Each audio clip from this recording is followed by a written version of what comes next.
Pada hari Kamis 26 Desember 2024, Liga Arab meminta Iran untuk tidak memperburuk perpecahan di Suriah. Permintaan ini muncul setelah jatuhnya rezim Bashar Assad, sekutu utama Iran yang berkuasa selama puluhan tahun. Pemerintahan Assad runtuh pada Desember 8, tanggal 8 dan dia melarikan diri ke Rusia yang juga merupakan pendukung utama pemerintahannya setelah koalisi pemberontak merebut kota demi kota hingga mencapai kota Damaskus. Bagaimana update terkini situasi di Suriah? Mengapa HTS tidak mampu menghadapi invasi pasukan Yahudi di kota Dara? Dan bagaimana dampak pembubaran faksi bersenjata terhadap stabilitas politik dan keamanan di Suriah? Untuk membahasnya kami terhubung dengan Bung Hasbi Aswar dari Geopolitical Institute. Kita sapa terlebih dahulu. Assalamualaikum warahmatullahi wabarakatuh, Bung Hasbi. Waalaikumsalam warahmatullahi wabarakatuh, Bung Anggi. Masya Allah, Bung Hasbi, dan pergantian tahun Masehi nampaknya belum ada tanda-tanda berhentinya peperangan ataupun konflik. Dan kali ini kita akan membahas terkait rezim yang diktator Bashar Assad yang telah puluhan tahun berkuasa dan tumbang.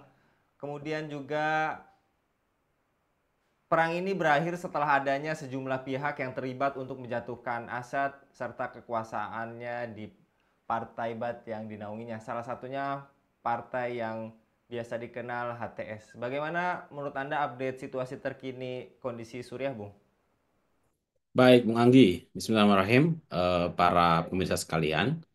Yang pertama adalah kalau kita lihat eh, pasca pengambil alihan Suriah dari Bashar Assad, saya melihat relatif semakin stabil, Bung Anggi ya. Bahwa HTS itu telah menjadi pemain yang dominan. Kemudian em, apa Ahmad Asyaro yang menjadi pemimpin de facto juga sekarang masih tetap di posisinya dengan kondisi yang stabil. Bahkan dalam minggu-minggu terakhir sudah ada berbagai pertemuan-pertemuan internasional, Bung Anggi. Ada Saudi Arabia datang, kemudian bahkan termasuk Ukraina juga hadir ke Suriah dengan membawa ratusan ton ya, ratusan ton bantuan makanan, kemudian juga eh, Jordan, Qatar, Kuwait itu semua ini memberikan komitmen bahkan telah menjalin kontak dengan pemimpin yang sekarang berkuasa di Suriah. Jadi kondisi sekarang kalau saya lihat relatif lebih stabil, Bung Anggi, ya, khususnya di wilayah yang 2/3 wilayah Suriah yang sudah dikuasai oleh kelompok perlawanan gitu ya, khususnya HTS ya atau Hayat Tahrir Syam. Eh, dan kemudian juga jadi sudah ada kontak-kontak dengan pihak-pihak luar ya. Bahkan termasuk pemerintahan juga sudah mulai disusun. Menteri Luar Negeri sudah di yang ditugaskan untuk hubungan luar negeri juga sudah ada. Bahkan termasuk pimpinan Bank Sentral itu juga sudah ditunjuk. Kalau pimpinan Bank Sentral itu masih melanjutkan dari rezim sebelumnya. Kalau tidak salah namanya Sabrina ya. Eh, Seorang perempuan yang 2021 diangkat oleh Assad, kemudian tetap melanjutkan posisinya di kepemimpinan sekarang, gitu. Itu satu hal. Jadi kondisi eh, stabil sebenarnya secara umum. Di sisi yang lain, di wilayah Golan, dataran tinggi Golan, Israel tetap eh, berada di posisi eh, dan kepentingan mereka, gitu. Bahwa mereka tetap tetap mencoba untuk menduduki beberapa wilayah, khususnya yang berbatasan dengan Suriah, sebagai sebagai upaya koersif sebenarnya atau em, diplomasi untuk menekan pemerintahan baru Suriah agar mereka mau bernegosiasi dengan Israel, sehingga keberadaan pemimpin yang baru tidak membahayakan Israel. Itu saya kira target dari Israel. Tapi bisa jadi Israel juga akan memperluas pemukimannya bisa jadi. Cuman kalau menurut saya kemungkinan yang kedua ini agak berisiko bagi Israel.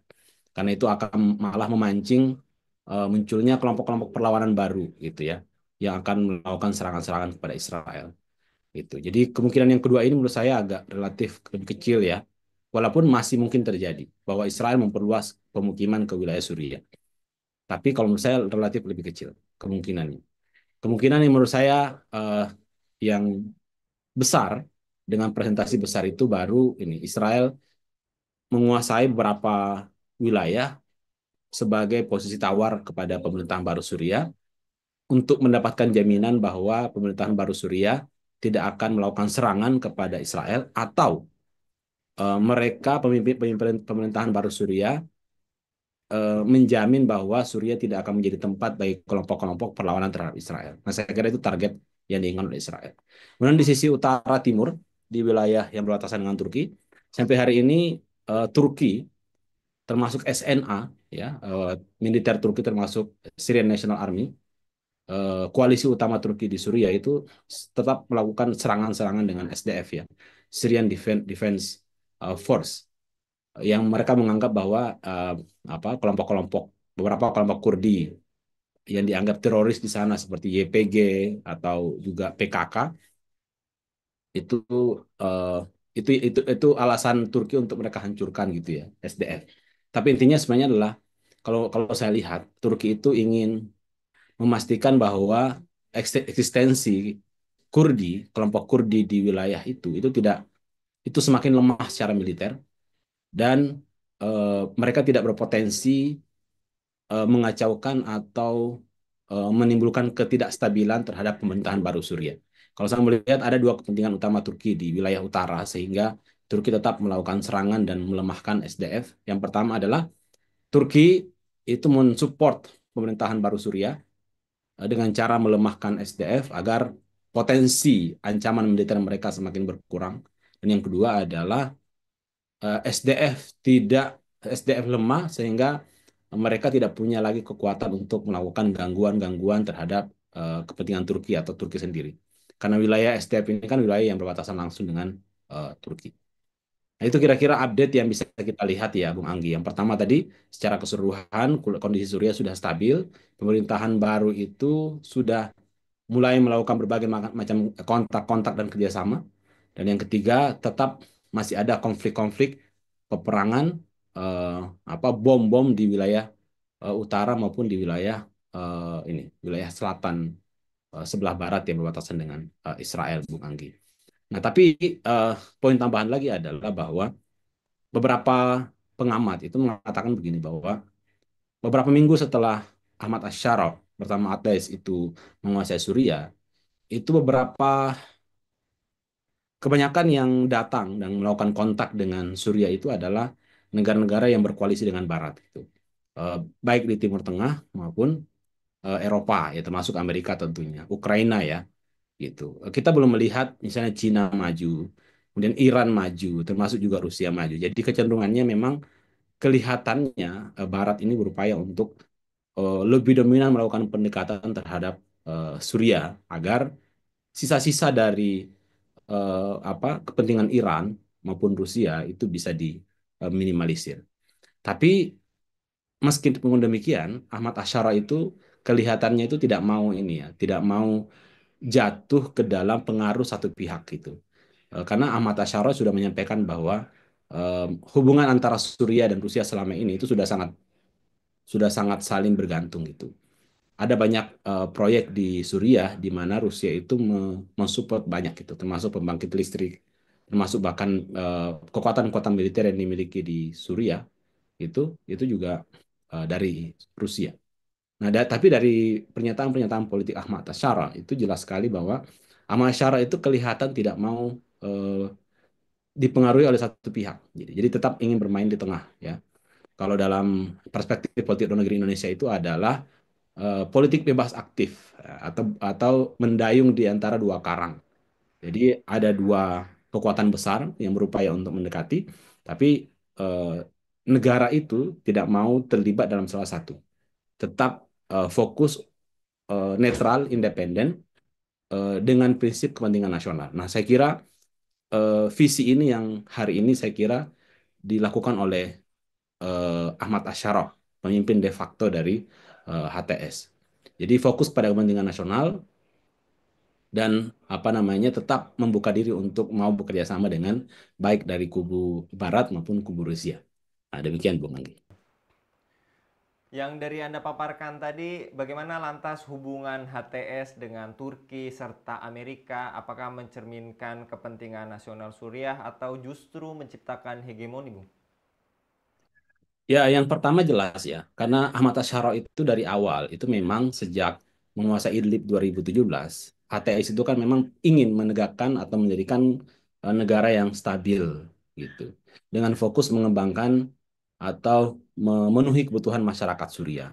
Nah, kalau kita lihat background sejarahnya sejak di Idlib, Ahmad Asyara atau HTS itu sudah bekerja sama dengan eh, internasional gitu. Bahkan Amerika termasuk pensuplai bantuan terbesar di Suriah, Bung Anggi ya. Bukan hanya bantuan terbesar terhadap para kelompok-kelompok perlawanan gitu, tapi juga bantuan terbesar kemanusiaan.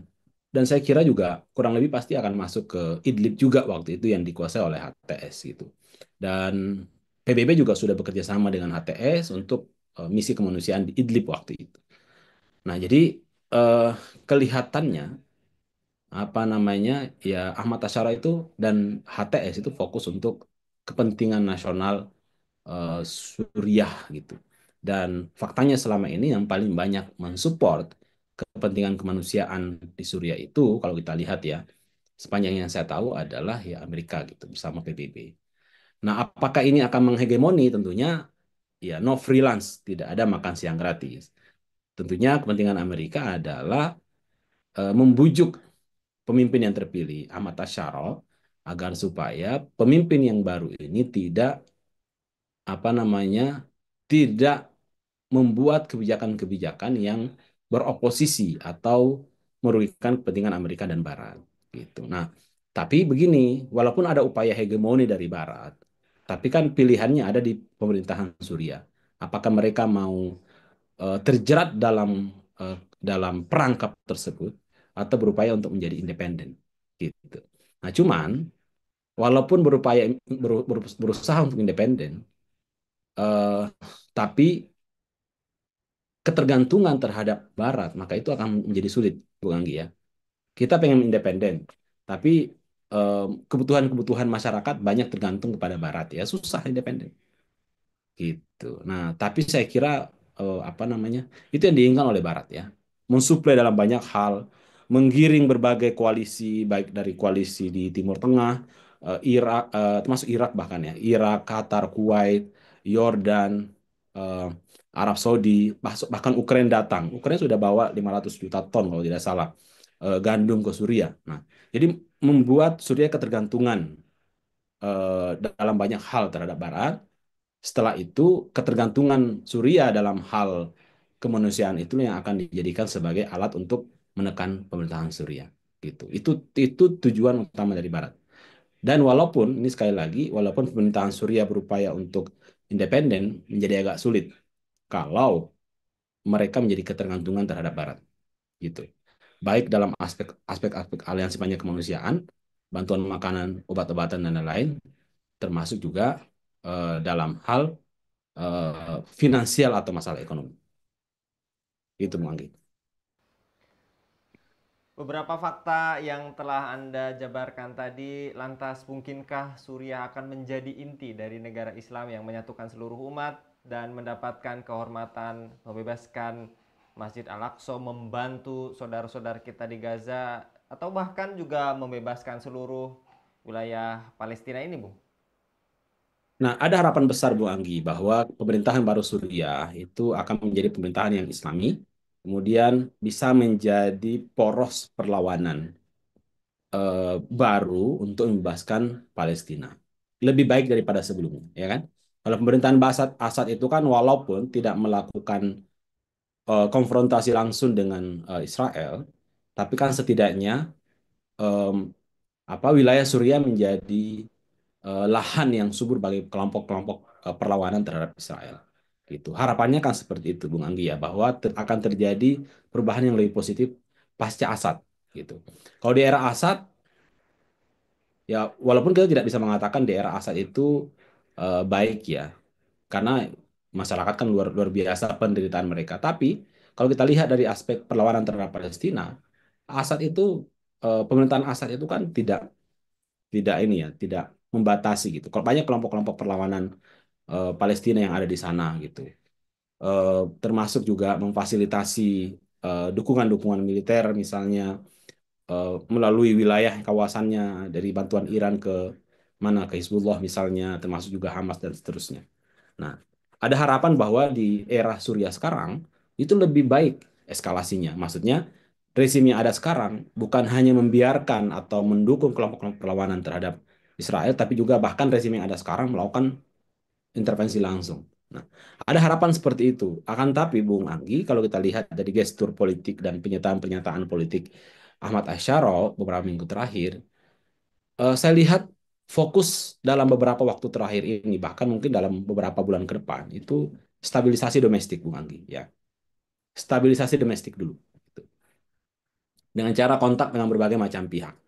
Nah, upaya stabilisasi domestik ini itu yang digunakan oleh kepentingan-kepentingan internasional. Gitu. Dan yang paling kerasa beberapa minggu terakhir itu adalah kepentingan Barat. Seperti yang tadi saya sebutkan. Kepentingan Barat yang berupaya masuk dan kemudian menciptakan ketergantungan, berupaya untuk menciptakan ketergantungan sebagai dan menjadi alat politik Barat untuk menekan Suriah. Nah, kalau ketergantungan ini terjadi dan kemudian Barat berhasil menciptakan Suriah bergantung, kemudian menekan pemerintahan baru, maka saya kira akan sulit pemerintahan baru ini akan menjadi pemerintahan yang lebih Islami, satu. Dan yang kedua, akan sulit pemerintahan yang baru ini diharapkan untuk melakukan atau membuat kebijakan-kebijakan yang lebih positif atau lebih produktif terhadap isu Palestina. Kenapa? Karena mereka pasti akan dilema. Mereka akan dilema. Mereka antara melakukan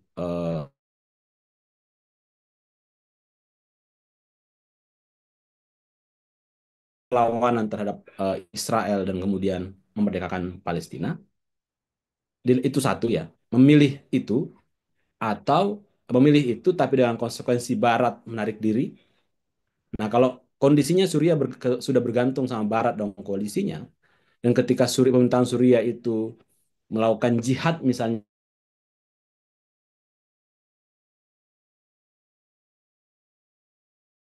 Barat sudah membuat Suriah ketergantungan.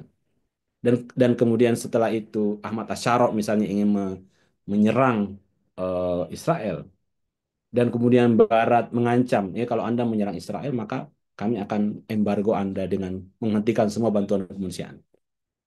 Nah, pilihannya di situ. Melakukan tindakan yang sifatnya eh, nekat, tanda kutip, ataukah kepentingan rakyat.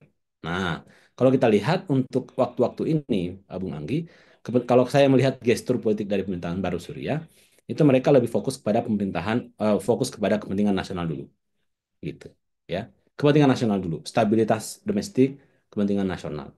Makanya setelah revolusi kemarin itu pemerintahan Suriah, khususnya Ahmad Asyar sering mengatakan bahwa tidak ada kebijakan militer di keluar selain di bawah komando dari pemerintahan baru.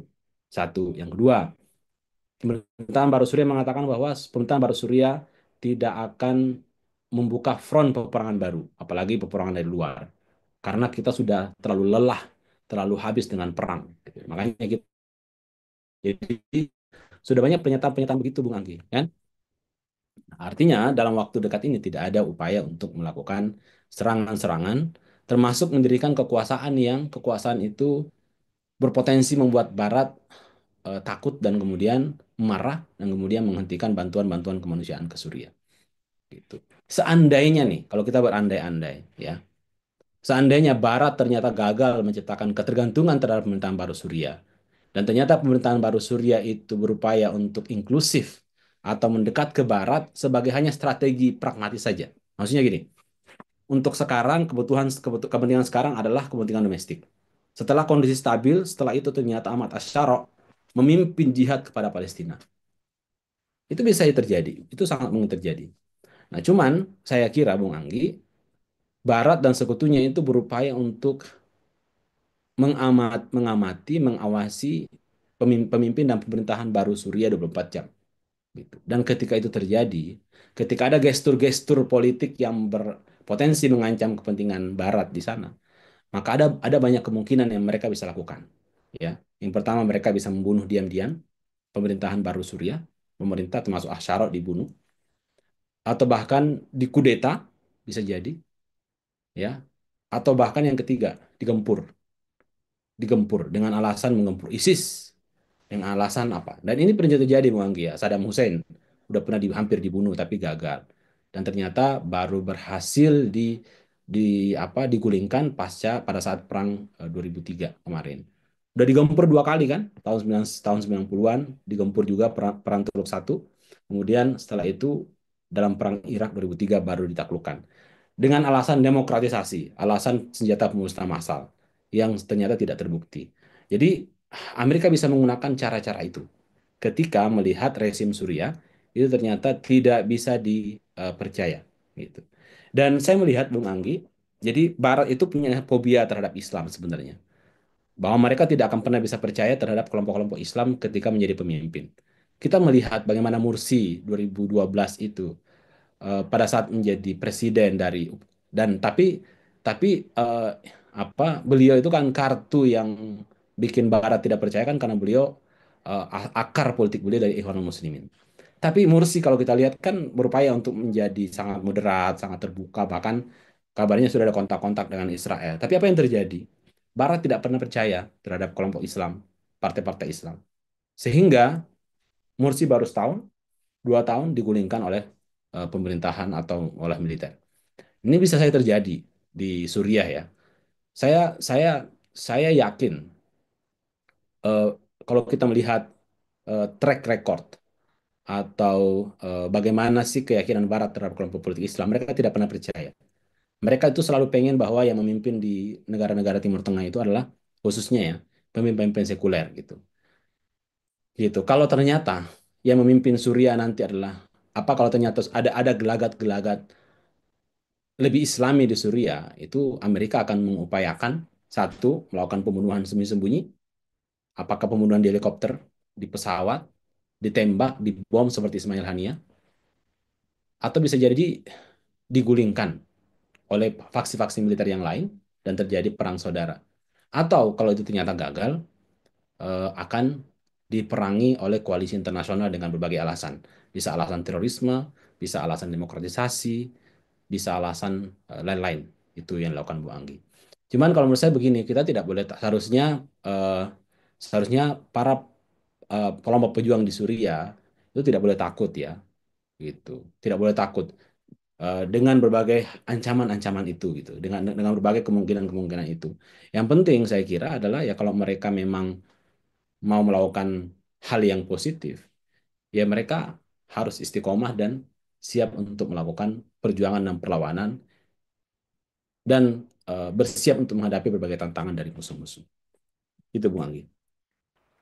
Baik, jazakallah Bung Hasbi untuk penyemangatnya pada awal tahun berbeda ini. Mudah-mudahan ini menjadi semangat baru bagi kita. Ya tadi persatuan umat ini sangat menentukan, tidak tergantung pada Barat dan juga pemimpin-pemimpin sekuler lainnya, serta juga membebaskan saudara-saudara sama muslim kita yang masih terjajah genosida oleh Zionis penjajah Yahudi. Jazakallah sekali lagi Bung Hasbi, mudah-mudahan Bung Hasbi senantiasa dilindungi oleh Allah Subhanahu wa taala dalam setiap aktivitasnya. Demikian pemirsa Ilava News, dukung dengan subscribe, share, dan like. Semoga menjadi kebaikan bagi kita semua di dunia dan di akhirat. Saya Anggi Suara diundur diri. Assalamualaikum warahmatullahi wabarakatuh.